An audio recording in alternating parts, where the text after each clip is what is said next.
is the Hammer Down Racing Report. And now your hosts, Scott Hammer and Ron Miller. Welcome, race fans, to the Hammer Down Racing Report for Thursday, September 29th. Race season's not that far away, Scott. I'm confused. What show number is this? I think I'm dyslexic. 052. Come on, man. You can do better. 250. It's also our 5-year anniversary. Really? Our first real show was on this day in 2017. Really? Yeah. So we've been was that in the down? February 29th. What studio was that in? That was in Studio C. Okay. That was when we had one big camera and a lot of. Did we even have a camera on the first shows? I don't think we did. I thought we were just audio, but maybe. I don't remember. It's been a while. Anyway, welcome to show number 250. We still haven't figured out how to do it yet, but we're still working on it. Mr. History Mystery Man, Don Radebaugh, with us as well in the studio to help us celebrate the 5-year anniversary, 250th episode of the Hammer Down Racing Report, coming at you live on YouTube, Facebook, and Twitter. Get on the phone and call your friends. This is going to be a good show. I don't know. No, it really is. Is it really? Yeah, I promise. We're going to give away some Big D's Pizza a little bit later. We also have a little bit of racing news, some action from this past weekend we'll talk about. And we're going to talk about the History Mystery Man himself sitting over there and ask him what that's all about and all the cool videos he's put together. And in the little bit of research I did, I didn't realize you were a UT professor as well.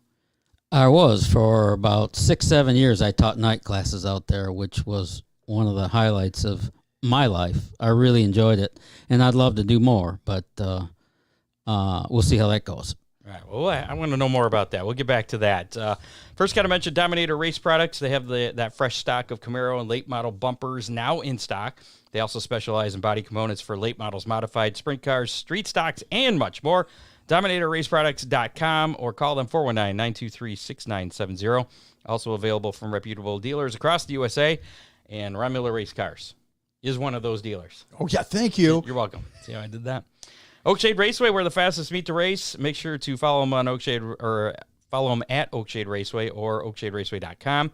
Race season is over, but they have a swap meet coming up on Saturday, October 15th, and the awards banquet then on the 3rd of December. So more details on that will be coming out. Yeah, and they sort of have a show on the 14th of October. The Fremont Stocktober? Yes, sir. The Corey McCoy promoted Fremont Speedway Stocktober. Scott, I think that's going to be a fun show. Yeah, and Oakshade Raceway pitching in to make that 1,000 to win plus, as a base. I think that with all the bonuses, though, I mean, you're going to make more than 1,000 to win if you win. If some of our listeners have been in a vacuum, it's the Fremont trucks using their rule book versus the Oakshade Super Stocks using their rule book versus the Toledo Speedway factory stocks. And all three classes have to be legal by their track's rule book. I thought the factory stocks have to be legal by Oakshade's rule book. I could be wrong. Minus something about the ignition. They could they could run an MSD ignition if they wanted. So that's coming up on Friday, October 14th. We'll talk more about that probably the week before. That'll be an interesting show. Fremont hasn't really promoted. The week before is not that far away, Scott. That's true, yeah. Well, the weekend before that is the Jim and Joanne Ford Classic at Fremont Speedway. So right, and it's also the Whiteford Fall Festival. So so you folks looking for something to do on October 8th, I urge you to come to the Whiteford Fall Festival. There's going to be a lot of race cars there. Huge car show, including race cars, and we'll be putting kids in the race cars so they can not drive them around, though. No, but they can let their imaginations run wild. Okay. And it's free to come and attend that, is it? Yep, free attendance. There is a $5 donation for parking, and if you're cash strapped, just tell them you can't afford it. Okay. Yeah. All right. Contact Freeze Frame Photos for all your racing photo needs, from action shots to victory lane. Now is the time to be working on that custom 2023 calendar for your fans, your crew members, your family members that are fans of certain racers.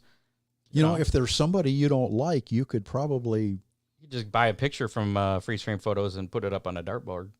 Yeah, but you could have a calendar made up with wrecked cars and all. Charlie has a lot of really cool photos, so you could do a revenge calendar if you needed to. Get a hold of Charlie, 419-476-9978. Freeze Frame Photo, special moments frozen in time. And if you don't have a photo that's going to work perfectly, he can set up an appointment to do photo. A photo shoot. A photo shoot, yeah. So maybe you got a hot model you want to put on a race car or something. I'm sure Charlie'd be down for that. I think Charlie does things also other than race cars. Okay. Got a special event you need photographed? Give him a call. There you go. Also, thanks to Big D's Pizza, Ryan Miller Race Cars, Headhunters Barber Studio and Salon in Perrysburg. And joining us, as we mentioned, Mr. Don Radebaugh. How's it going? I'm great. How are you, Scott? Pretty good. Good to see you. What shirt are you wearing there? Salem Speedway. One of my favorite all-time events. It's the Halloween 200, and it's coming up mid-October at Salem Speedway. Street stocks on the high-banked half-mile paved oval. They're the best street stocks in the country as far as I'm concerned. When these guys go down to Bristol for the Bristol Nationals, you can watch the running orders. It's always the Salem guys that are right at 1, 2, 3, 4, 5, 6. I mean, these guys. I mean, Salem is Bristol, but Salem is rougher than a corn cob. I mean, it's a serious challenge to get around this place. It's a really cool race. It's been ongoing since 1989. It's the richest pavement street stock purse in the country, the Halloween 200 at Salem. They start 3 abreast, and they start, whoever shows up is going to be in the race. If 80 cars showed up, they'd start 80 cars. These days, they've grown way beyond the enduro race car. They're bona fide race cars now, race car bumper to bumper. So you might have between 40 and 50, but it's such a cool race. It's one of my favorite shows, and I absolutely love. And I'll be announcing it, by the way. Oh, really? Yeah, that too. There it is. Yeah. I've been. So you're still doing some. I've been the announcer at Salem for the last 3 years now. So I travel. It's a 600-mile round trip. Let's say how many hours does it take to get there? 5. Okay. For the normal guy can do it in 4.5 or something. Me, 6, because I kind of put along like an old man and stop when I want wherever I see a brown historical marker sign. Ooh, I gotta pull over. This. I'm really a geek that way, but Salem Speedway, since 1947. The history there is beyond spectacular. It's so cool, such a storied track. And this event is their crown jewel now. More people come to see the Halloween 200 than any other race. Really? Anything. Oh, God, yeah. Lately, nothing has come close. It's a phenomenal show. What weekend is it again? It's I don't know it's mid-October, so it's April or April. There I go. You were calling out. Today is February 29th, leap year, I think it is. No, it's October 15, 16, 7, whatever that weekend is. It's a Sunday afternoon. The Fremont race Friday night, and then head to... It's a Sunday afternoon show. There you go. And you could drive real slow then all day Saturday to make it in time. It's such a cool race. I'm telling you, I absolutely love it. And I give a ghost tour of the track because we're getting close to Halloween. I give a ghost tour of the track. So we all carry around these little tiny candles. Ooh. And last year we were thinking we might get 10 or 12 people. Man, it was, I think, more than 100 signed up. I don't know and then it rained, but I don't know what's coming this year. But there's quite a bit of interest in it. And Salem, 11 drivers have lost their lives at Salem over the years. So, there are points of interest all the way around that storied track. It's really. I love the place. Before we get into too much detail, I didn't mean to do a Salem commercial. That's fine. I'm sorry. That's fine. No, it's fine. This show's about you, Don. Send him a bill. See, that's a nice thing about doing a podcast. Bill. We can go on and on forever, okay. Or we can be as quick as we want. But give us a little bit of your background in racing. let's just start out with the racing part of things because you got so much going on. Well, I know you guys are attached to Oakshade Raceway in a big way, and Fremont. I know Ron's building a lot of those truck chassis for Fremont. It started for me at Fremont Speedway, falling asleep under the covered grandstands when I was a 4-year-old kid, there to see my hero, Raleigh Beal. By then, he had actually moved on to USAC, but that's where it started for me. My neighbor would take us down to Fremont Speedway.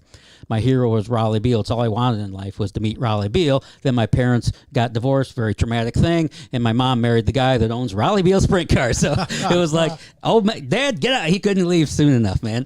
Not really, but that's the way it worked out. My mom married the guy that owned a sprint car, and suddenly, as a little kid, I was thrust into the USAC National Sprint Car League.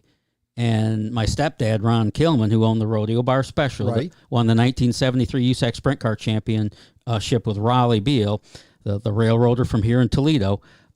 He took me everywhere, and he knew I wanted to go, and I went everywhere, from Williams Grove to Ascot Park to you name it. I went. It was so cool. Our love of racing is very similar. When I was 6 years old, my dad sponsored cars and owned one car at Raceway Park, and he'd take me to Raceway Park, 6 years old, drop me off at the front gate, and he'd go on out back and take care of business, and after the races were over, pick me up.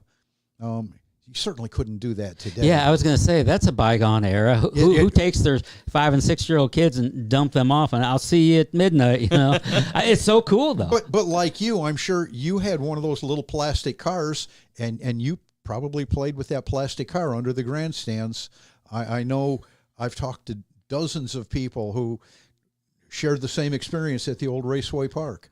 It was the same thing. Our parents would turn us loose for the day, and the racetrack became, as it was for you, an adventure land. It was. There was so much magic. And at that time, in the late 60s, early 70s, the USAC Sprint Car League was the sprint car league in this country. It was the World of Outlaws, All-Stars, USAC. It was the best of the best. It's what everyone aspired to. It packed the grandstands everywhere it went. They'd come to Toledo Speedway, and I'd hear the announcer, can you slide over and make some room? We're trying to get everyone in. And it was just, they had Indy 500 rock stars that would drop in, Foyt and Andretti and Rutherford and Vukovic, and mix it in with the USAC stars, the Gary Bettenhausens and Larry Dixons and Raleigh Beals, and it was an amazing childhood, and it really developed my love for the sport. And while you were close with Raleigh, my family was very close with Jim McCune, and grew up with that family. So how cool!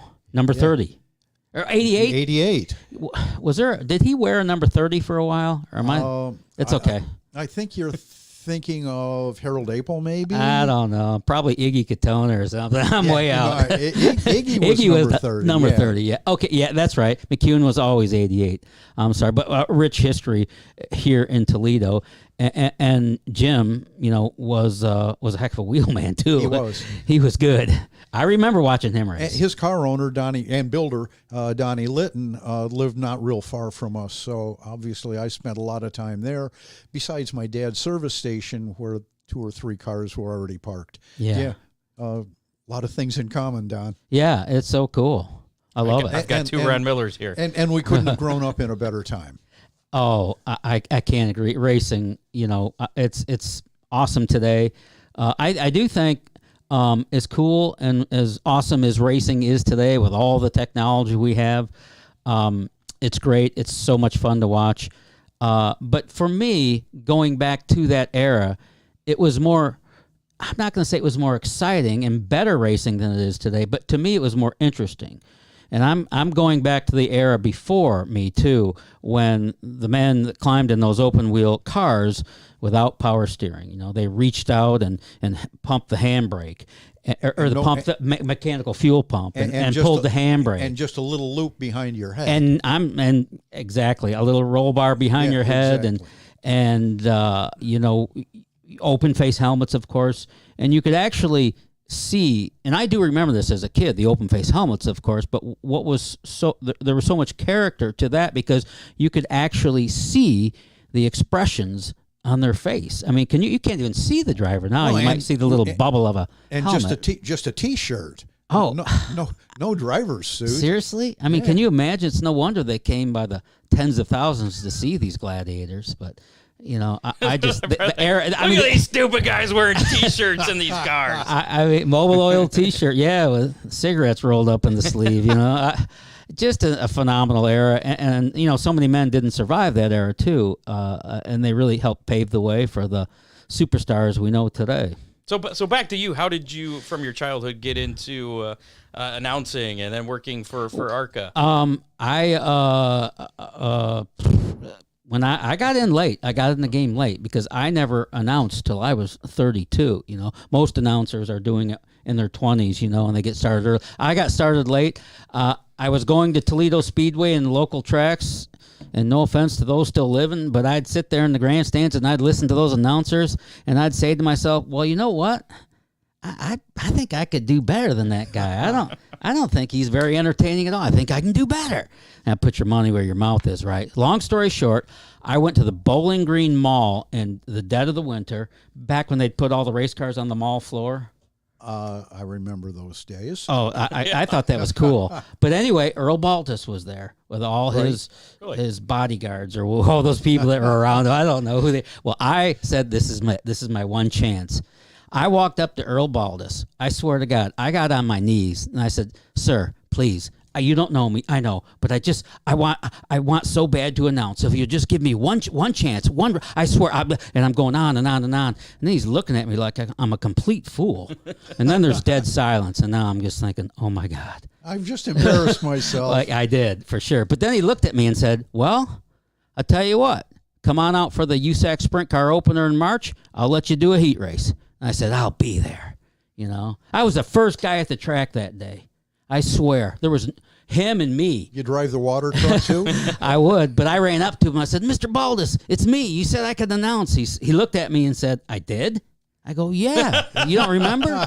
He goes, "Well, get up there and I'll see that you get on." So I went up in the wheelhouse there, announcer, whatever it is, scoring stand announcer's booth, and I was so scared because I had never talked on the microphone before. And I didn't know if he's even going to come up. But I'll tell you what I did that day, which I still make a habit of doing now. I swear to God, there were 150 cars there that day between 4 divisions. I went around to every car there and took notes on every team there in case no matter what race I got, I was going to know something about these guys. And he went up. He put me on for a USAC sprint car 8-lap heat race. I remember Benny Rapp was in the race, I think. I don't know why I remember that, but he put me on, and I swear to God, I was so scared. My knees were like, I felt like you could hear them banging each other. But anyway, I did it. I summoned the courage, and I did it. And then he came up to me and he put his arm around me. He goes, "Here, son, this is Earl Baltus." He goes, "Come over here and scratch your name and number on the wall over here." And they were they had just put up new drywall. It hadn't been painted yet.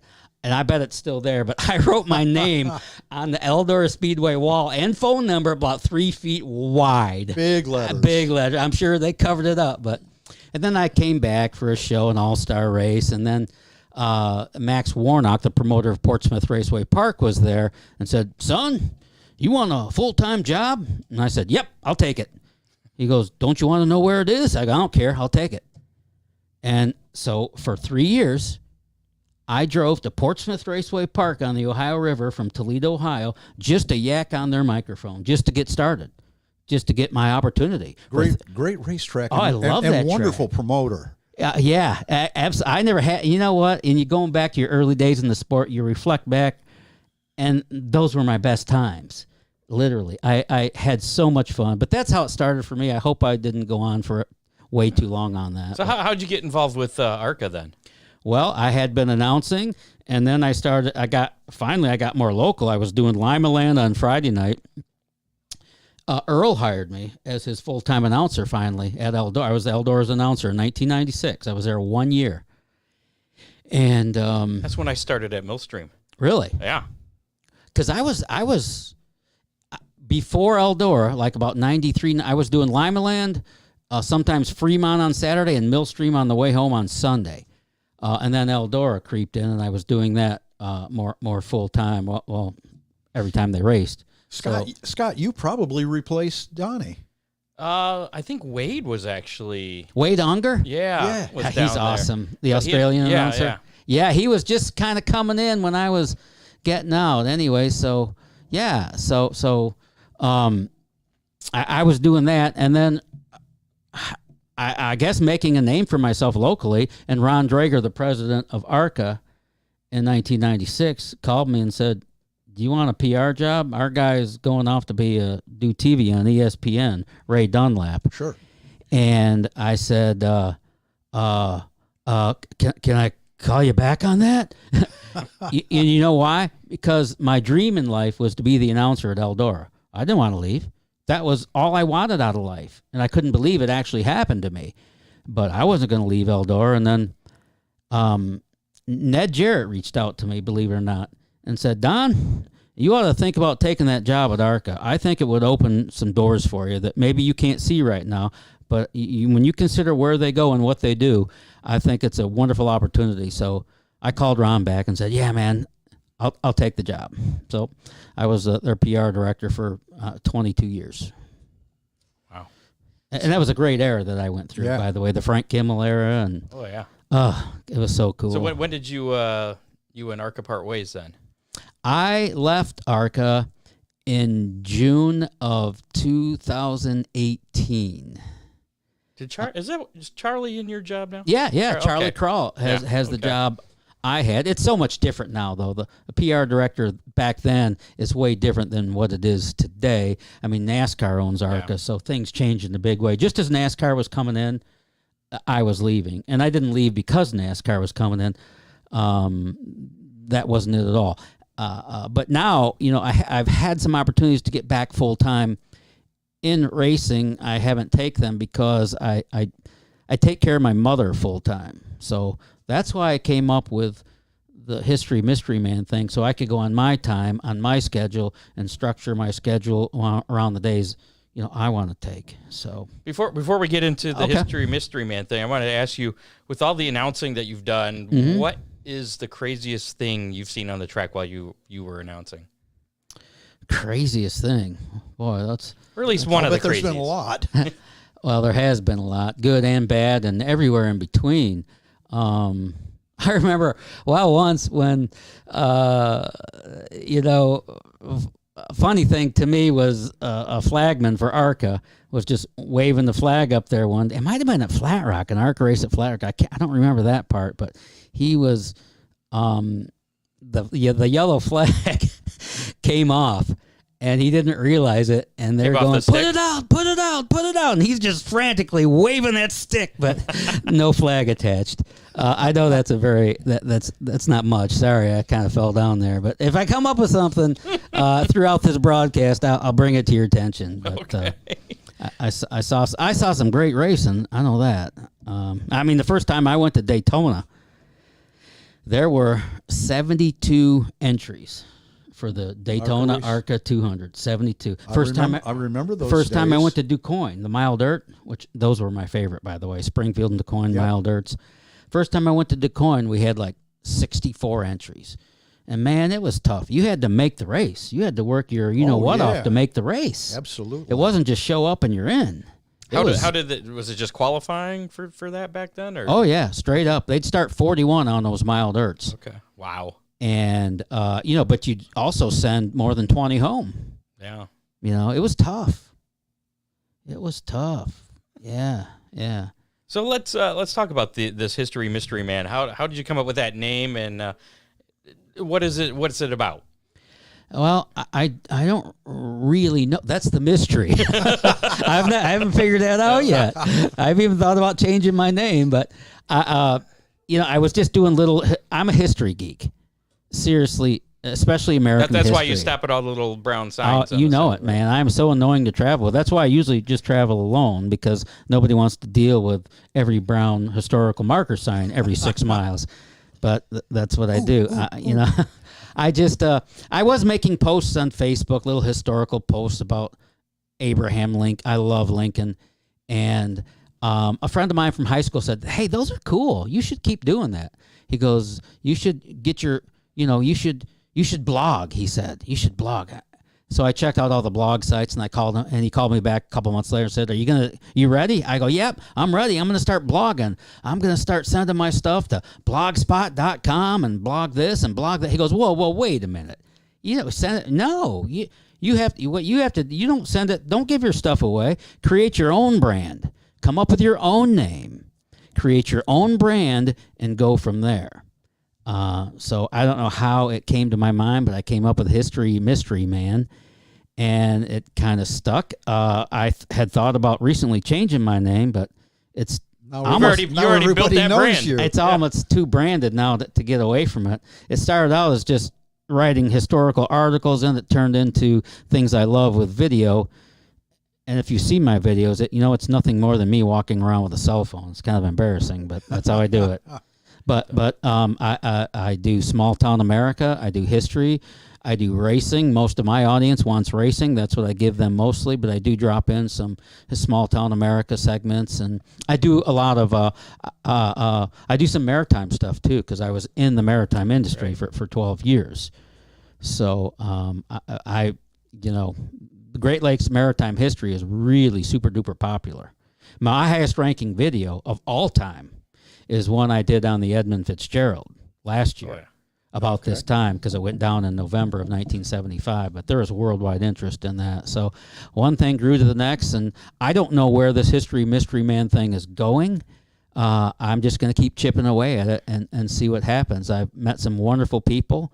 People watching from Australia, New Zealand, and South Africa, and I've heard from Ireland, and it's just really cool to connect with the world this way, because this is me. It's the authentic me, as close as I understand myself to be.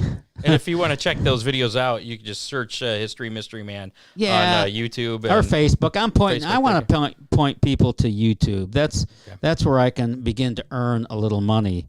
I'm trying to point people to History Mystery Man on YouTube. Just do your promos on Facebook and get the hook. Point set. Everybody to. Yeah, I kind of do that now. I put the video story up on Facebook, and it links you to YouTube. So I'm trying to groom people just to go to YouTube. But and how often do you put up a video? I saw you put up one just last night. Well, I'm going to. I try to do no less than one a week, because my videos, they tend to be on the longer side. They're at least 20 minutes, so they're actual movies. So one a week, sometimes as much as two a week. And I've got enough content right now to make probably 8 to 9 more movies. I was at, what's that racetrack? Wayne County Speedway Tuesday night with Kyle Larson's new High Limit Sprint Car Series tour. Oh, that got rained out? Yeah, which was a bummer, but there was a lot of people there. Oh my God, the sprint car field they had was awesome. However, it got rained out, yes, but I got my interview with Kyle Larson, so I was cool. I got what I came for, That ought to be a big one. And I got out late. I got out early because the show was canceled. So I went to downtown Worcester, and I combined it with a little small town thing, which is. It'll be done tomorrow, actually, or tomorrow or Saturday. Which one, the Larson or the Worcester, or both? They're good. It's combined. Okay, it's combined. And a lot of people don't know who I am out there when I'm trying to interview drivers, and they're busy and all that. And drivers will decide they're too busy and they won't interview with me. Like, no, I don't have time right now. Well, you need to have a History Mystery Man shirt. I do. There you go. Yes, I do. You need to have an apparel trailer with you wherever you go. There's a lot of things I need, but my point is, Kyle Larson. So I've interviewed him 4 times. He has never ever turned me down for an interview.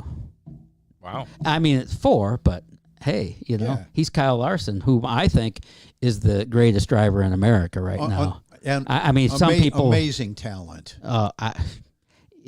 Beyond. The skill. I think he was just. I don't want to say he's not learned it and perfected it along the way, but he's born with something that other people don't have. He's an AJ Foyt, a Mario Andretti. He's just got. Where would he rank on the all-time driver? Like those drivers Ron just mentioned. Is he the best ever, or who would you say is the best ever? Okay. I would say Kyle Larson is the best driver I've ever seen in my lifetime. There is no one doing what he's doing, and what I mean by that is, running as well as he does. He's the defending NASCAR Cup Series champion. Signed his new contract with Hendrick, but nobody's doing. You got Cup drivers coming over and playing with sprint cars here, there, and everywhere, but nobody is winning. Yeah. He climbs out of his Cup car and goes to a World of Outlaw race and wins a dang race. He didn't win. Was it Tuesday night? I think it was Tuesday night. Wednesday night. Last night. You're right. Last at night. Atomic, at in a late model. Yeah, he was up to the top Correct. 5, and then he started falling back. I didn't say he won them all, but the fact. But he has won in the late model. I was at Eldora with a World of Outlaw late models early spring this year. He won the dang race. Davenport, all the heavy hitters were there. So no one is, these guys like to play in their sprint cars and dirt cars every now and then, but nobody's going to the big leagues of the World of Outlaws, Lucas Oil, late model series, and actually winning, But Don, he's the one that was kind of a groundbreaker with drivers running in different series. If you look recently, the Cup drivers were in a cocoon, and that was all they could do. And he broke ground by running in all those different series. Tony Stewart kind of did that, too. But just in the sprints. But Mr. Hendrick gave him his blessing to do it. And now you see these guys honing their skills on dirt because they think it helps them in the Cup Series. It must. I mean, so he was going to run his high-limit sprint car tour at Wayne County Tuesday. As you mentioned, Scott, he was at Atomic last night. He's at Tyler County Speedway in West Virginia tonight in a dirt late model. And then he goes from there right to the Cup. Where's Cup at this weekend? I don't even know. Talladega. Oh, is it Talladega? Yeah. Oh, got to see that. He's been at Millbridge. the little he's fun to there. He's fun to watch at Millbridge. Yeah, he does that. He does it all. I mean, what hasn't he raced? He's so cool. I really admire that guy. It's hard for me to walk up to Kyle Larson and ask for an interview. Hey man, I'm the history mystery bad guy. But I said I know, and it's usually the same thing with me. Man, look, Kyle, I know I'm a pain in the ass, but just like just 2 minutes, if you could, he goes, you're not you're not. Come on up here, and then that settles you down that you can get the interview you want. But I really, really admire him. And yes, if I had to choose one guy, I'd say he's the best driver. I don't know if maybe the best driver in the world, just because nobody's doing what he's doing. Now, when I say that, Formula One people balk and say, hey, they're the best drivers in the world. And maybe they are. I don't know. But I'll tell you what, I'd turn that around any day. Put a Formula One guy in a sprint car at Wayne County on a Tuesday night, and then we'll talk. Send him to Eldora. Okay, pick one. Oakshade. I don't care. I mean, I think he is just a fascinating character, and he's been super kind and courteous to me, and I'm so grateful when I can get my little cell phone camera in front of Kyle Larson. My numbers go up. It helps my cause, what I'm doing, Maybe if I could get an interview with Ron Miller sometime, my numbers might explode. Yeah, I don't know. Yeah, I don't know. But it's try it and find out. Yeah. So I've got stories that go back a whole lot deeper. You would be very interesting to interview because we have similar pasts. You grew up like I did, and we grew our love for the sport in the same way. So 20 minutes ain't going to cut it. No, you don't need a longer video. I'm for that. talking way too much here. Multi-parter thing. Who's the most entertaining driver you've interviewed as far as the interview portion of it? Because some drivers, they give like yes, no, yes. You know who's really cool? Have you ever heard of a guy named Thomas Meserol? Oh, yeah. The sprint car driver. Yeah, he's awesome. I was at Eldora for the Four Crown Nationals this past weekend covering Kaylee Bryson, the young lady doing so well, and I was just kind of hanging around in Meserol's pit, and this has never happened to me, but he came up to me and shook my hand. I mean, he didn't know who I was. He just saw me there and said, "Hi, I'm Thomas Meserol. What are you doing in my pit?" He didn't know. It was just I'd never heard a driver, come up to me and introduce himself to me, which is cool. I said, and that opened up the door for me. Hey, can we get an interview here? Can I talk to you? He goes, absolutely. So he was really, really super entertaining. Ken Schrader is is beyond awesome. I don't know that there's a more down to earth, real human on earth than Schrader, and he's so dang funny. A couple years ago, we had Kenny Wallace on, and that one. Oh, that was that one was a hoot. He was on your show? Yes. Oh, how cool! He didn't come in here. No.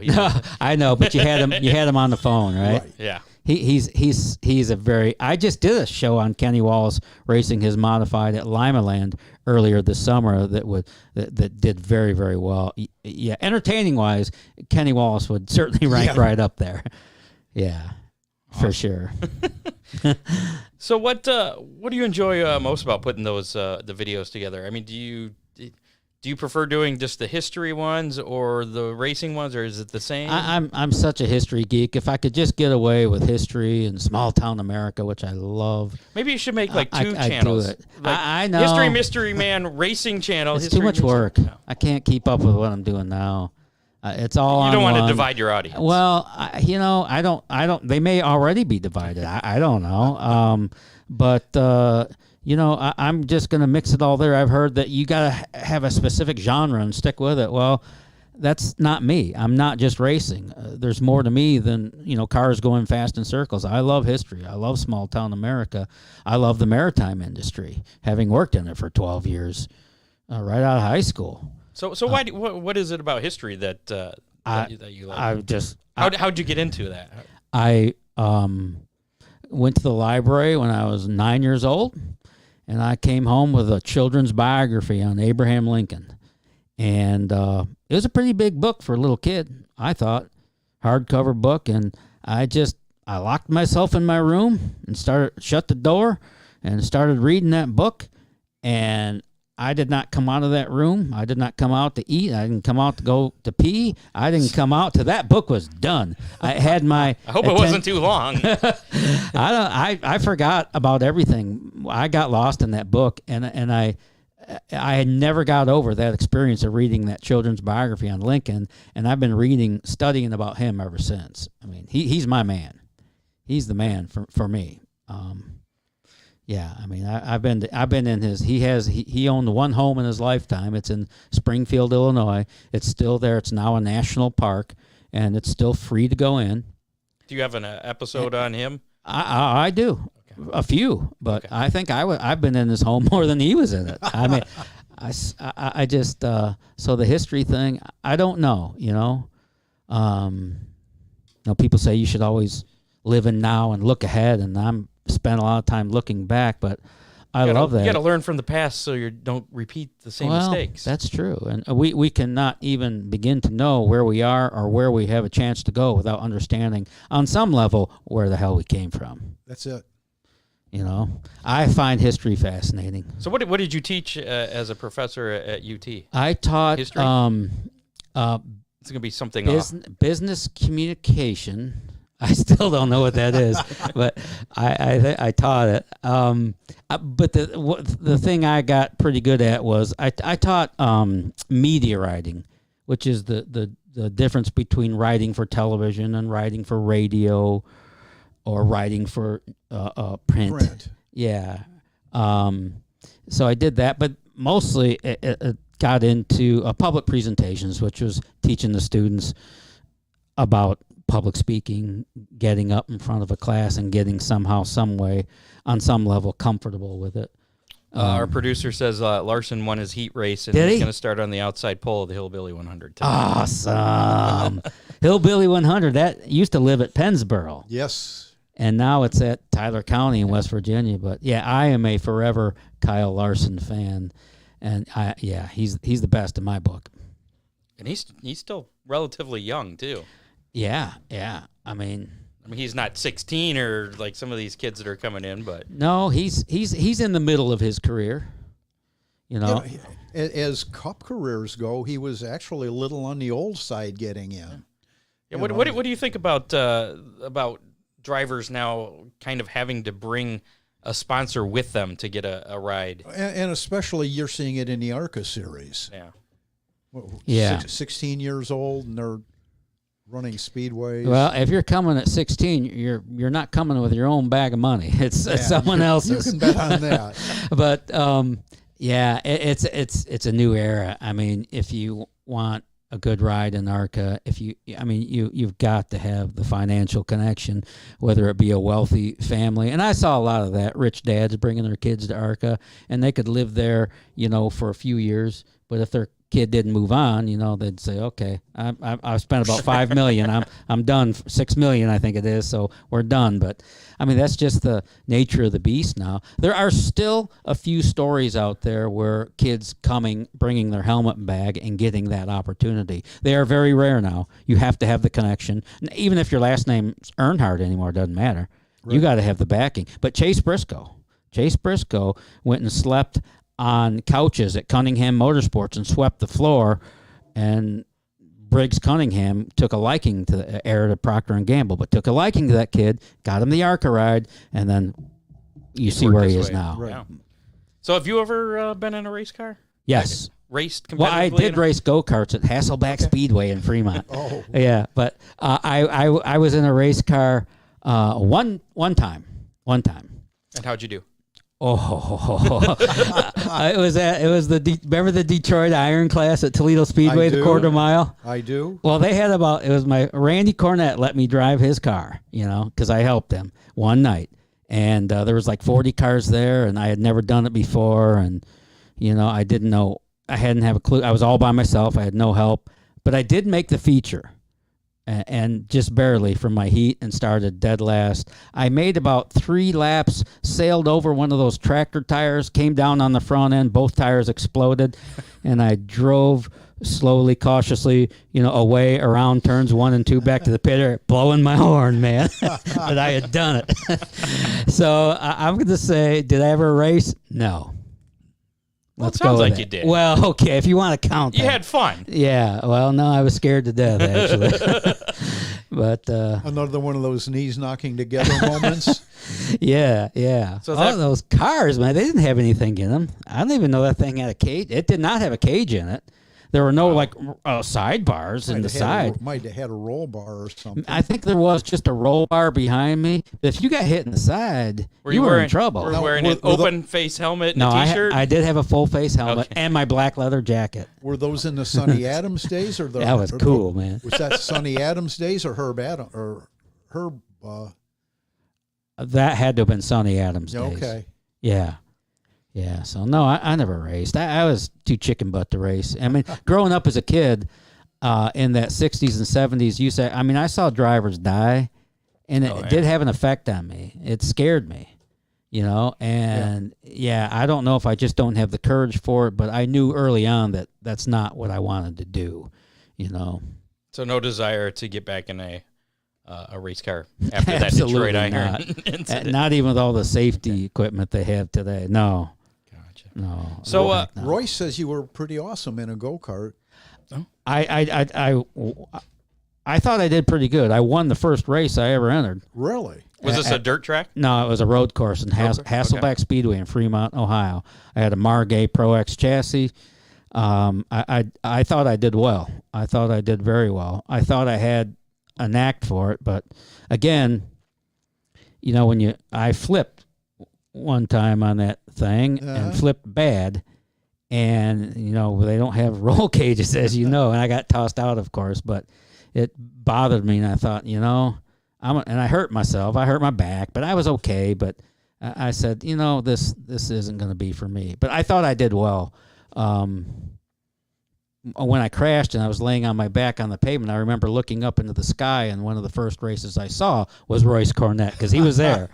Looking down, him and Bill Schneider were looking down at me like, "Are you dead?" Oh God, no. So you're sticking to being the media guy and just doing the. Well, interviews. I mean, my racing career is over. I'm doing some. This is probably my last year announcing at Salem. The announcing part doesn't hold the magic for me like it once did. It was so cool and so much fun for a while, but now, I'm gonna play history mystery man. I'm gonna see where this thing goes. But beyond that, I I don't really want anything out of this industry anymore. I spent 30 years full time in the industry. That's plenty. I do have interests, as you know, outside of racing, and so yeah, no, my racing career is, for all intents and purposes, over outside of the history mystery man. All right. Well, if you ever miss it, I always look for help at Oakshade to help me announce. If you were couldn't be there, I live here in Sylvania, just like you do. If you couldn't be there, I would absolutely go out and cover you or something like that. See, Scott does. And guess what? And the good part is, I don't want your job, dude. Scott, but I would cover you. That's if needed. okay. Scott sorry, Ron. That's all right. Scott does double duty. He races. So How do you do that? Racing and It's announce. a lot of running. He doesn't I even made have. a video this past week just to kind of document it. I've been doing it for like 10 years. And Seriously, was you race your super stock, so, right? yeah, so I go. Or Thunder stock we or start whatever the they are. show, Super. and then a couple races before my race, I'll have somebody that I've already lined up that helps me. He steps in, and I run back to the pits, get all suited up, get in the car, go out, do my heat race, get unsuited up. Hopefully I didn't break anything, and then don't have to do any post-race stuff. Otherwise, my crew chief kind of handles all that. I run back up to the tower. Well, I take off my fire suit, run back up to the tower. Good until feature time. After late model feature, usually I run back down, get back in my fire suit, do my feature race, take it off, go back up to the tower, and finish off the night. Now that's a cool story. That's the stuff I look for. As far as little side stories and cool stories like that with flavor, there's no history there, though. I don't care. It's got serious flavor to it. You're the only human on earth I've ever heard this story from. So when you're in the car for the heat race, is someone covering you on the mic? Yeah. Okay. Yeah. Who's that? Various people. It's various people. Like the fan drinking Budweiser? Like, hey, let me Sometimes I there's can do that. aspiring All you gotta do is announcers. talk, right? Yeah, exactly. It's not too hard. So someone does fill that space for Yeah. you. Oh, yeah. They take over. If you ever can't be there, I'd run out there. All right. And dude, and keep in mind, I don't want a job. That's okay. I don't want a job. But. I'd rather race than do the announcing thing. Would you really? Oh, yeah. Don't tell Pam. I know. Pam, if you're listening. And you've been the earmuffs. announcer at Oakshade since when? 2000. Wow, that's a long tenure at one track. Yeah. That's awesome. That's I that's resisted. rare. I resisted the urge to get into racing, as far as owning my own car until 2013 at least. So I held out for a while. That's 22 years. He had a test Yeah. drive in a late model for. Yeah, this guy made me run his late model. I didn't wreck it though. No, just darn near. Why not? Scared the hell out of me. Oh, come on. Well, that's cool. That's 22 years the announcer at one track. That kind of like Brian Lisky. Yeah, he's been around forever. announcing at Fremont forever. Well, you know, Rick Eshelman. Of course. He was the He was my predecessor at Oakshade. I had met him when we started announcing at Millstream back in the late 90s. And then when he got the job at Eldora as the announcer down there, he told Pam to call me, and that's how I became the announcer out at Oakshade. That's so cool. I wonder how long Brian Lisky has been at Fremont. For as long as I can remember. Before you. Yeah. Yeah, he's a great announcer. Oh, yeah. I like listening to him. He's does really, really good. He does there, Attica and Yeah. Mansfield. Yeah. I've Did you say worked- Mansfield? Waynesfield. Oh, Waynesfield. He does all three of those? Well, Waynesfield only runs like 3 or 4 shows a year. less than a handful of races. Wow, Yeah. He's good. I like him. Yeah, I worked with him once at Millstream back when they were trying to revive that track about 10 years ago. Is that when the longer than Hammers were trying to? that. No, this was before that. And This you're no was- relation to the Randy Hammer? I am not. Okay. No, I think the Fremont crew is actually running that race in cooperation with, what's his face, the owner. Greg Rowe. Greg, yeah. I couldn't think of his name.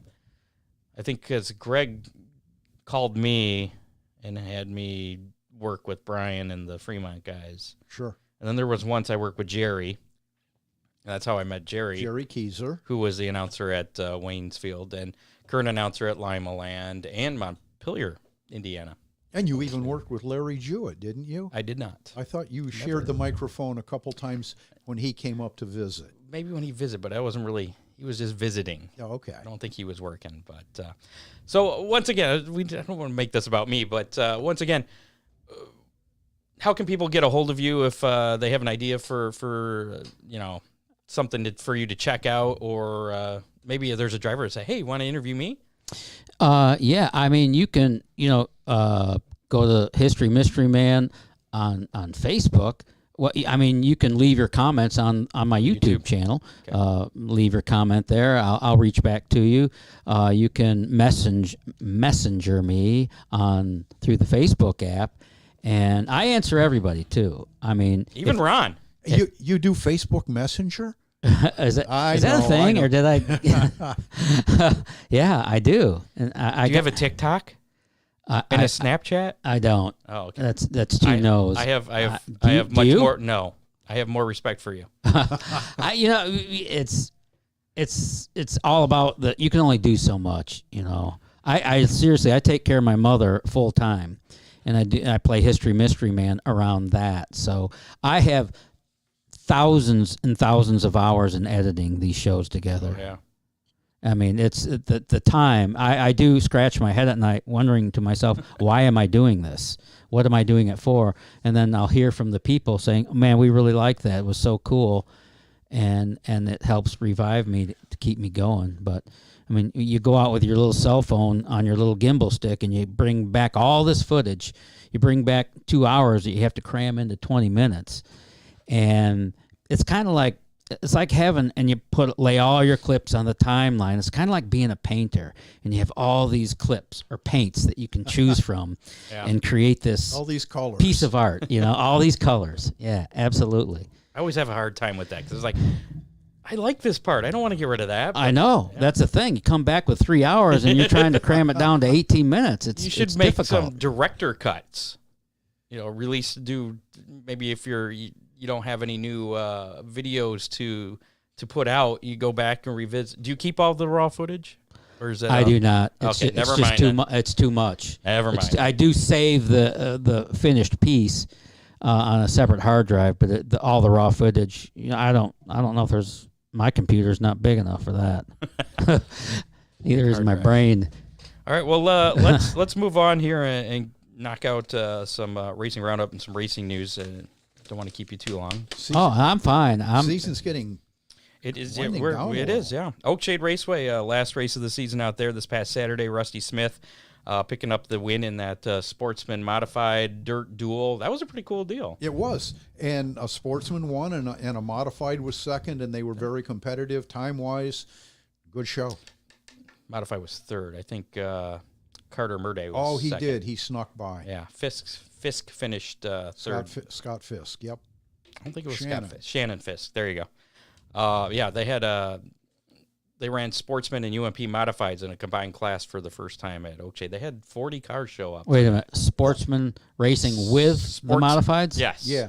It's a Sportsman lot of trash talk going on. The cars, other than the Sportsman cars having fenders, were really pretty similar on same tires, pretty much same engine rule. Is it like an 8-inch Hoosier Comanche kind of tire? Well, it's an 8-inch E-Mod tire. Okay. So they were similar. They were on the same tire. Yeah, but are the rules pair up? Do the rules pair up? The cars were competitive with one another. That's interesting. There was something they tried. It was a $1,000-to-win deal. A bunch of sponsors put that together. So Rusty Smith actually picked up his second win in a row in the Sportsman class. So I think that having more familiarity with the track kind of helped out the regular Sportsman guys. Did Gabe Mueller race? He did. Did he? And he won the Dominator Superstock feature. No surprise there. I really like him. He's an awesome dude. He's a nice guy. He won the Limerland Championship this year in his first year, and I think he finished second at Eldora, did he not? Or right. They were disappointed that they finished second because rained out, I think, the last race. Yeah. Oh, did it really? Yeah. So he didn't get a chance to take a real run at it? Right. He was down just a handful of points. Wow. Casey Noonan won the late model feature, the unofficial track champion for 2022, and Cody Kipp was the winner for the compact A main. Gage Rushlow won the compact B main, and Dan Dittman picked up the win in the Superstock B main at Oakshade. Fremont on. Was Was that in Gary DeMoe's car? That was in Gary DeMoe's my. car. He was running the 12, yes. How long has Oakshade been racing? I mean, how long has that track been there? 76, I believe, was Wow. the first year. I thought it was 73, but you. Oh, could I be thought right you there. were going to say 76 years. No, 76, 1976. 1976. Yeah, not that long. Oh, well, Not as pretty old long. as some people. Careful. Careful. He did the whole circle. I think he I hooked was himself including on myself. that one. I was born before that, so. Okay. Fremont Speedway on Saturday night, Zest Sabo picked up his first career 410 sprint win Oh, that's cool. at Fremont there. Jamie Miller, sixth win of the season in the 305s. He also picked up a dirt truck win, his fifth win of the season. Is that one of your cars? In a truck built by Ron Miller Yeah, Race there you go. Cars. He was bragging about that earlier. Yeah. Take my cheap shots where I can. Montpelier Motor Speedway was in action Saturday night as well. Travis Nichols won that street stock, won the street stock feature. Drew Rader was the winner in the Thunder Midgets. Josh Gamblin was the Hornet winner, and Chris Hunter was the Super Stock Rumble $1,000 winner, I do believe. Ooh. There. Derek Losh won the modified feature there. By the way, Montpelier has been around a while. It goes way, way back. One of the oldest tracks in America, if I'm not mistaken. Really? I mean, way, way, way back. It's a fun track to race on. Yeah. Eldora Speedway this past weekend. A lot of action there. Tyler Courtney. You were down there, weren't won you? the All-Star race. Justin Grant won the sprint car race. Logan Seavey won the USAC Silver Crown. And the midget victor was Chris Wyndham. I'm just going on memory. Am I right? You're doing Saturday night, right? Oh, yeah. I'm sorry. I was going to start with Friday. Rico Abreu was the World of Outlaw winner there. Mitchell Moles won the USAC midgets. And then Saturday was Chris Wyndham in the midgets, Justin Grant, this USAC sprints, Tyler Courtney in the All-Stars, and Logan Seavey. There's an echo in here. There is. It's crazy. How'd Kaylee finish? Kaylee struggled in both the midget and the Silver Crown car. She had never raced a Silver Crown car at Eldora, but on that, it's not something, as you know, Ron, it doesn't happen overnight. I mean, it takes a while to get to a level of comfort, especially at a super speedway like Eldora. I mean, these guys run on little quarter-mile bull rings. They get to Eldora, it's like Talladega, you know. Yep. So she struggled a bit, but she did, she qualified fourth for the feature, the Silver Crown feature, in her first attempt. I know she would have liked to have finished better, but and she's going places. Keep in mind, just a few days before that Eldora race, she finished second in a USAC National Midget Series event. Her teammate, Buddy Kofoid, won the race, but she finished second. That ties the record as the highest finishing female driver in a USAC National Midget race. Wow. So she's very skilled. She's the only woman that's ever transferred to the A main and the Chili Bowl. I mean, she's got some skills. And you got the interview with her. I'm a big fan. Oh, yeah, and the people love her. She's wonderful. Check that out on History Mystery Man. That's the place. The latest episode there. World of Outlaw, NOS Energy Drink sprint cars. As we mentioned, Rico Abreu picked up the win Friday night at Eldora. Saturday was Brad Sweet at Sharon Speedway in Case Construction late models, the World of Outlaws again. State Line Showdown at Boyd's Speedway. Friday night, Jimmy Owens picking up the win. Saturday night, Ryan Gustin was your winner. Lucas Oil Late Model Dirt Series, the Jackson 100 this past weekend at Brownstone Speedway. Hudson O'Neill won Friday night with Tim McCready picking up the win on Saturday. NASCAR action, Tyler Reddick picked up the win in the Auto Trader Echo Park Automotive 500 at Texas Motor Speedway. That was plagued with some weird tire issues. All day long. Yeah. Boy, that was... Well, what? Like, I missed it. What kept what cutting happened? Tires down. Tires going down? And the guys leading the race would cut a tire down. Just Which ones? Was it a specific Harvick? right front? Was it the right front tire? Right or rear, the, I think. Right rear or frequently left fronts. They couldn't... Oh, that's a new one. Yeah, it was weird. 30 laps seemed to be the edge of tires going crazy on somebody's car. And there was some tempers flaring, too, and NASCAR handed out some penalties we'll talk about here in just a bit. Alex Bowman, did he have an incident? Because he is under concussion protocol and not racing this weekend. Yes, that's one of my news stories. I'm sorry. Darn it. Gotta Steal my thunder. Xfinity, that's all right. Xfinity action, and actually Noah Gragson is going to be filling in for him.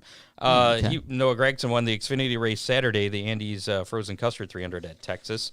Other notes, Bobby Pierce was the winner last night of the Castrol Flow Racing Night in America event at Tomic. And as we mentioned, Tuesday's Sheldon Hodenshield High Limit Buckeye Brawl at Wayne County was canceled due to rain. 52 sprint cars showed up for that event. Wow. Yeah, it was fixing to be one whale of a show. And, it was, you know how this goes in the dirt track world. It was cold all day. It was beyond cool. It got cold, very little sun. The track was super duper heavy. Going to be hammered. Oh, man, you know it. But we didn't get to see it. Thanks to Big D's Pizza Subs, Ribs, Chicken, and more in Clyde. Call them now, 419-547-1444, or order online. Order BigD'sPizza.com. Make sure to follow Big D's on Facebook for special offers and the latest menu items. Wednesdays, important thing for you, Ron. Seniors get a 10% discount. 55 and older.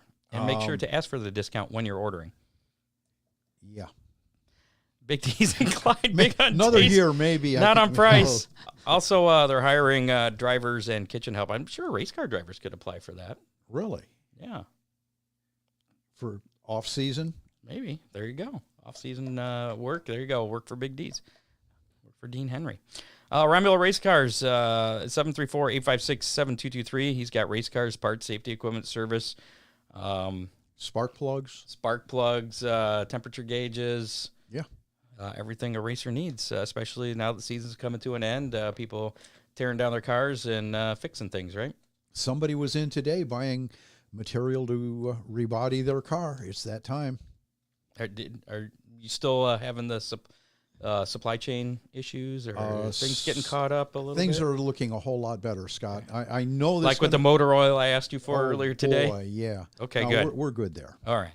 Was there supposed to be an oil filter with that too? I would like one, yeah. Okay. I should replace that. I guess the customer never asked for that. Well, I figured you'd have those in stock. I do. See? Peyton Sellers won the Valley Star Credit Union 300 on Saturday night at Martinsville Speedway, little paperclip track. It was a late model race there. After one of the heat races, Andrew Grady threw punches at Davey Callahan after an accident at the end of that heat. I actually have some video of that. He probably had it coming. Did you? I didn't see what happened. I didn't get the video of what happened. Did you ever get in a fight, Ron? Fisticuffs over your career? You did a lot of racing. Nah. Never? He's instigated. See, he didn't say anything. He didn't deny it. I always had a really big crew with me, and people would come to my pit, see what was there, and turn around and leave. All right, Ron, did you do this? Good. Here, you can lean over and you can see the video here. Here we go. You know, if you're inside that top 10, we got trouble down. We got a major fight going on down here. And I mean, Timbers have flair kicking the race car. We got fists flying. We got all kinds of stuff going on. Andrew Grady trying to go after the driver of the 41. We saw him show some displeasure on the racetrack. Yeah. Yeah. The puncher was walking away holding his hand right at the end there, Scott. So. Yeah. I wonder if he hurt his toe kicking the door, yeah, too. Probably. No further information on any of that, though. You remember when Michael Simcoe did the judo where he chop jumped through the windshield, that Toledo Speedo? That was classic. And they still play that. I know, yeah. That made it to ESPN. And did he expect that he was going to go through the windshield? I don't know what he was thinking on that one. That was a good. He went feet first. They got to give him credit. NASCAR admitted to missing the Byron Hamlin clash under caution at Texas on Sunday, and we're going to review the incident, and they in fact did. They fined William Byron 25 points, or fined him $50,000 and docked him 25 points for spinning Denny Hamlin under caution in that race. Byron drops from third in the playoff standings to below the cut line. Hendrick Motorsports has also been docked 25 owner points as well. Byron admitted after the race the contact was intentional, although he didn't mean to wreck Hamlin. And Hamlin was kind of pissed because he didn't get his position back. Wait a minute. Wait, you said the contact was intentional, but he didn't mean to wreck him. He didn't mean to wreck him. He just meant to bump him. Okay, all right. It sounded like an Earnhardt comment to me. I just wanted to rattle his cage a little. Yeah. I didn't mean to stick him in the fence. Ty Gibbs was also fined. He got fined $75,000 and docked 25 points for door slamming Ty Dillon on pit road during the Cup race at Texas. Crew members from other teams were nearby when Gibbs hit Dillon's car, causing it to swerve. No crew members or officials were hit. They also penalized Gibbs 25 driver points and docked the 2311 Racing 25 car points, the owner there, for 25 owner points for that. Whatever happened to have at it, boys? Well, I think this was on pit road, and he kind of I didn't miss this part, but I guess he doored him on pit road and caused him to swerve towards some people where they were pitting and had crew members out on the track or out on pit road. So that I could see justifying a little bit higher fine there, where you're putting people's lives in danger. Yeah. Taking the tempers to Talladega now. But the Hamlin incident was on the racetrack. Correct. Under caution. Correct. That was only $50,000. See, $25,000. Again, what happened to have at it, boys? NASCAR's changing their mind on that? I don't know. Well, you're not allowed to fight anymore, are you? I mean, I don't know. Maybe if it's in front of the grandstands. That was Earl's big deal. Yeah, there you go. Lane Racing, did you hear about this? They announced this past Friday, I should say, that they parted ways with driver Cap Henry and crew chief Zach Myers.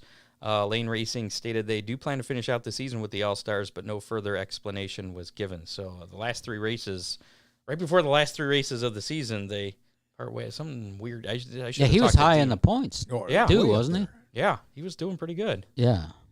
So yeah, I read that, Scott, and I did not understand. It made no sense. Yeah. And I saw a post from Cap, because I'm friends with him on Facebook as well, saying that, kind of, to him, he was shocked. It kind of came out of the blue, too. So I don't know if there's more. I'm sure there is more underneath of there that must something. There always is. Yeah. But cutting ties that late in the season. Yeah, it doesn't make sense. Kind of just ride it out, huh?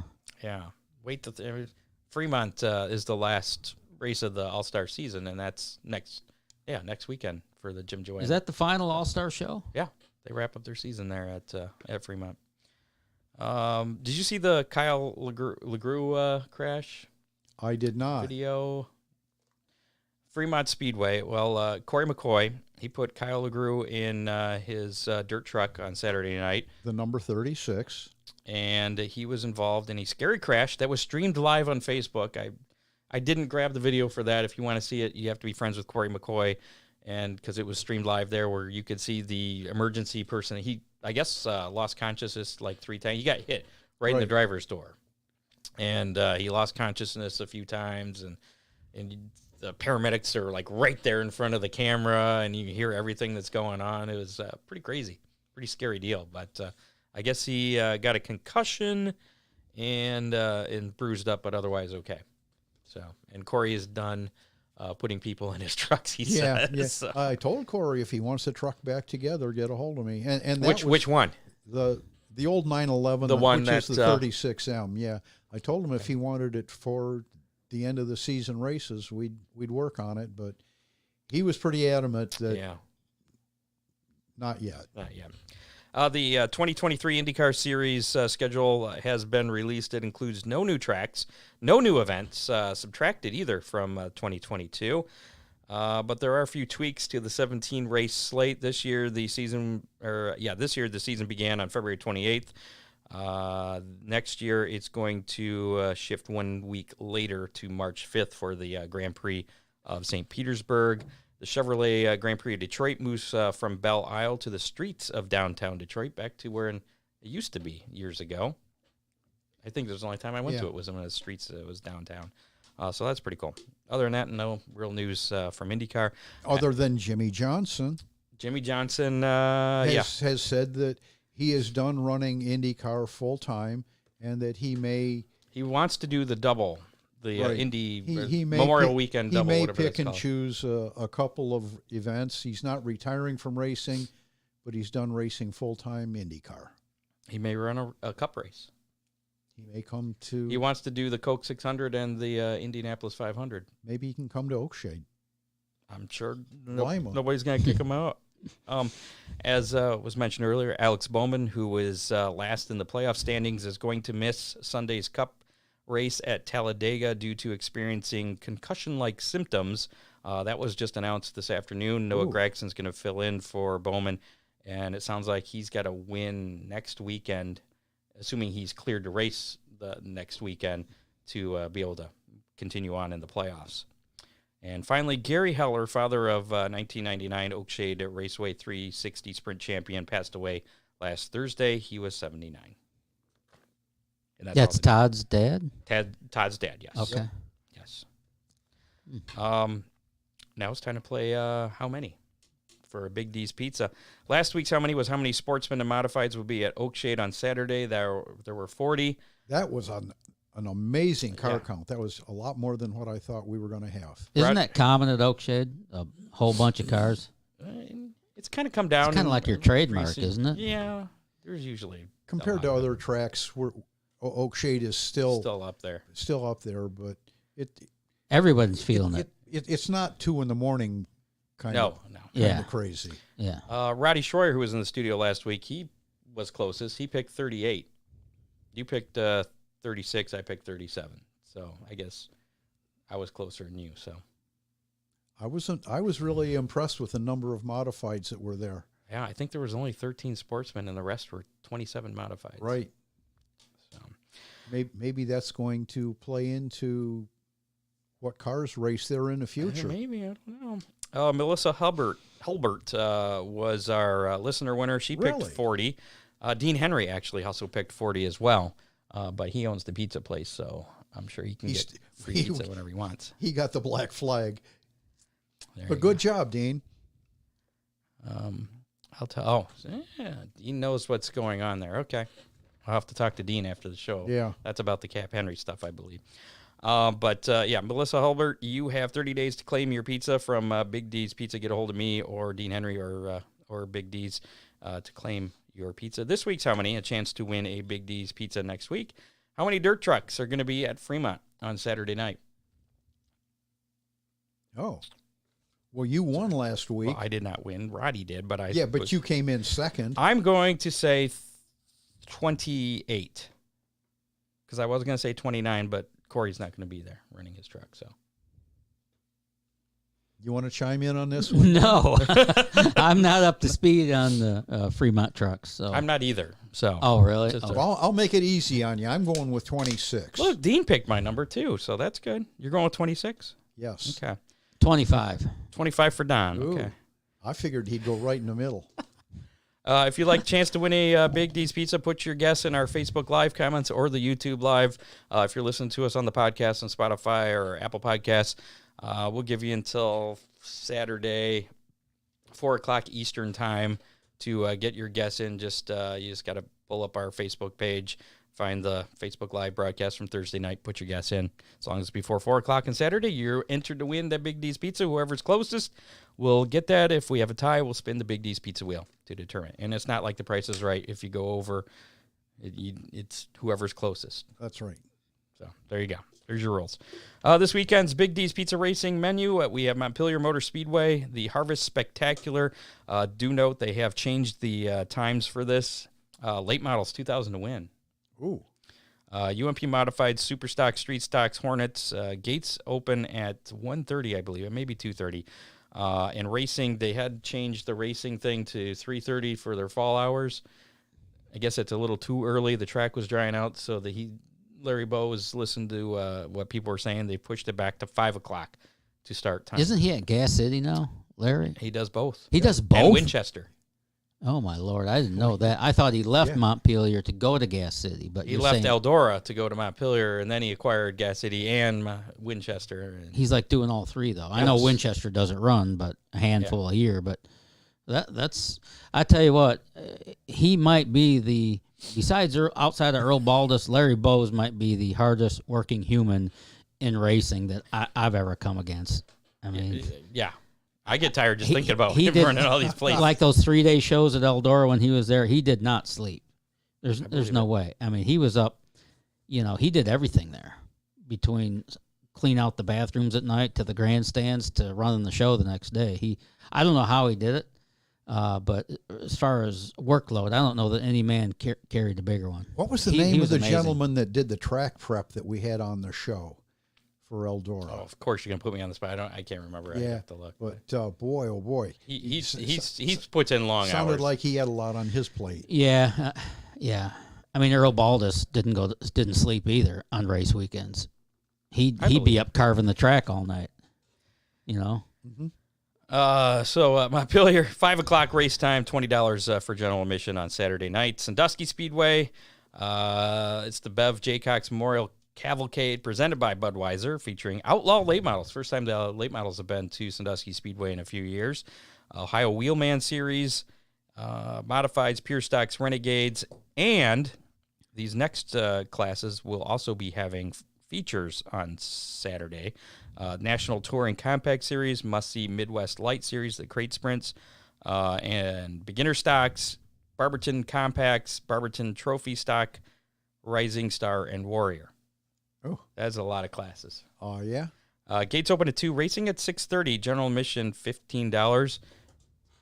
No, we should have done. I should have had Chris Mize talk to him and say, what time do you predict you're going to be done with all those classes on Saturday night? He likes to be done at 10. And then use that for the how many. Yeah. What time are they going to? And then Sunday, second day for the cavalcade. Before I get to that, I almost skipped Fremont.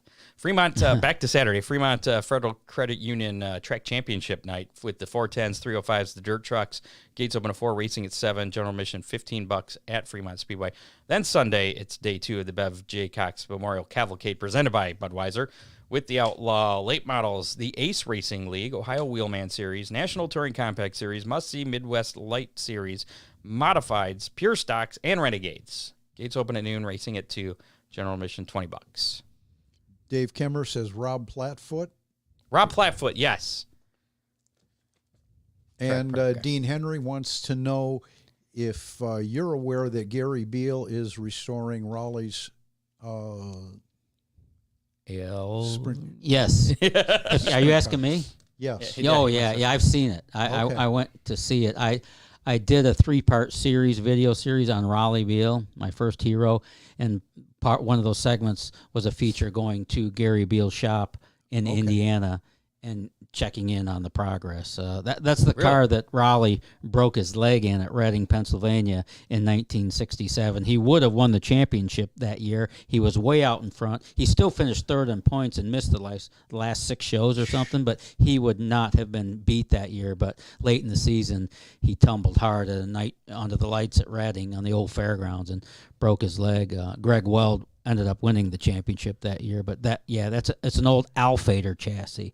I've seen it's beautiful. It's going to be absolutely spectacular. How far along were they in the restoration when you saw it? I'm going to call it halfway, but he's a lot closer now. But a lot of it, Ron, it's the parts trying to find the supply. Absolutely. Yeah. Do they make parts still when you have to fabricate? And you've got to make some. Yeah. Yeah. Back then. But, I mean, there's a lot of original parts on that car, too, like the chassis, Other series action this weekend, the World of Outlaw NOS Energy Drink Sprint Cars will be at Williams Grove Speedway on Friday and Saturday for Champion Racing Oil National Open. Champion Racing Oil National Open? National Open. Okay. They're racing at Williams Grove. The World of Outlaw Case Construction late models were kind of rained out due to Hurricane Ian. They were originally supposed to be at Cherokee Speedway in South Carolina on Friday and then at Sonoya in Georgia. So probably on Saturday. Wet. So probably a good idea to cancel that due to the safety issues as well. For the Lucas Oil Late Model Dirt Series, the rescheduled Hillbilly 100 is tonight. Tyler County Speedway going on right now. Probably have to go check that out as soon as we bug out here. And the Great Lakes 50 at Raceway 7 has been canceled. That was scheduled for tomorrow night. That is due to excessive rainfall amounts in northeast Ohio. I guess they got like 3 to 6 inches over the past couple days over there. The 34th annual Pittsburgher at Pittsburgh's Pennsylvania Motor Speedway is still on for Saturday night, though, for As the of Lucas Oil. Yes. ARCA Menard Series back in action for the Her Snacks 200. Salem Speedway, that's right. 4 o'clock. You going to be there? No. It's a Track Enterprises promotion, Bob Sargent, and they bring all their own people. So they said you can stay home on that one. I would have loved to have been there for that. That's 4 o'clock on Saturday. You can catch that on MAV TV. NASCAR Camping World Truck Series back in action at Talladega on Saturday at 12:30 on FS1. Xfinity Series Sparks 300 at Talladega later on Saturday at 4 o'clock. That'll be on USA. And the NASCAR Cup Series Yellowwood 500 at Talladega Sunday at 2 o'clock. That'll be on NBC. And I think Ryan Weekman is ghosting us. I haven't Really? got a response back for the past 2 weeks for the weather. Now, he was supposed to call me Monday or Tuesday about our park project, and I haven't heard from him yet. I don't know if he was working today because I didn't get up early enough. Okay. He said he was going to call me Monday or Tuesday and didn't. So, yeah, He's a busy guy. we're going to have to yell at him. Well, we don't pay him enough either. We pay him as much as we paid you to come here tonight. Like a bowl of Fruit Loops or something? But anyways, the weather for all those tracks, Sandusky, Fremont, and Montpelier, we're not supposed to get any rain. It's going to be fine. Yeah, it's all good. It'll be a little cool, so dress warm. You'll be good. And no Hammer Down Hotline playback. I think we're going to drop that feature. Really? Yeah, nobody's been calling the Hammer Down Hotline. So we'll put it up here one last time. If you do want to call, leave a message. Anything about racing, 419-318-3081. That's 419-318-3081. You can call, leave a message, or text anytime, day or night. You know why they're not calling? They're probably looking for one of those red dial phones, and they can't find one. So, or they're watching us on their phone. yeah, So okay. and then they forget the number by the time it's over. So write it down. Take a screenshot right now, 419-318-3081.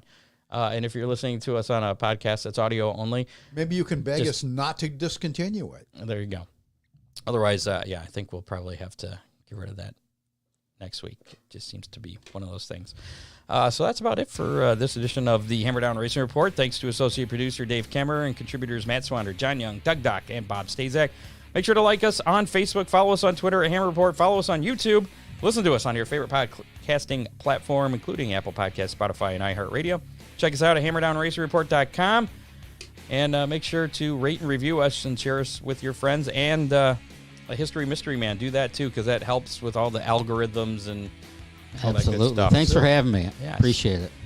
Thanks to our sponsors, Oakshade Raceway, Big D's Pizza, Ron Miller Race Cars, Freeze Frame Photos, Dominator Race Products, Headhunters, Barber Studio and Salon in Perrysburg. And thanks again to History Mystery Man, You're welcome. Radebaugh, for joining us for our 250th edition of the Hammer Down Racing Report. Special. I'm honored. Next week on the show, I think we're going to do something ARCA related, as ARCA Series is going to be wrapping up their season at Toledo Speedway next Saturday. That ought to be good.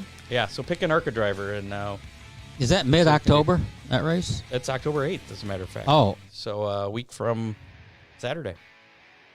nice. And that's going to be the finale. Usually Toledo has their ARCA race in May, but this year Their finale used to be for years at Kansas Speedway. Okay. Now they just brought it home, which is super cool. yeah, I'm looking. And it's a short track, so. I remember the last championship they had there. Ricky Stenhouse and Scott Speed knocked each other out. It was, and then Justin Allgaier went on to win the thing. It was really exciting. Some household names there. Yeah. Whatever happened to sneak Scott that. Speed, though? I don't know. That's your homework assignment for next week. What happened to Scott Speed? Call the hotline. Okay. There you go. Call the hotline. Let us know. 419-308. No, 318-3081. Yeah. That's the one. There you go. All right. That's Well, it. see you guys next week, Thursday, 7 o'clock, live, Facebook. Happy 250th. Yeah, Scott. we'll be back for the 251st one. You don't look old enough. I don't look a day under 249. That's it. See you next week. Goodbye. You have been listening to the Hammer Down Racing Report, available on demand on iTunes, Google Podcasts, Spotify, or your favorite podcasting platform.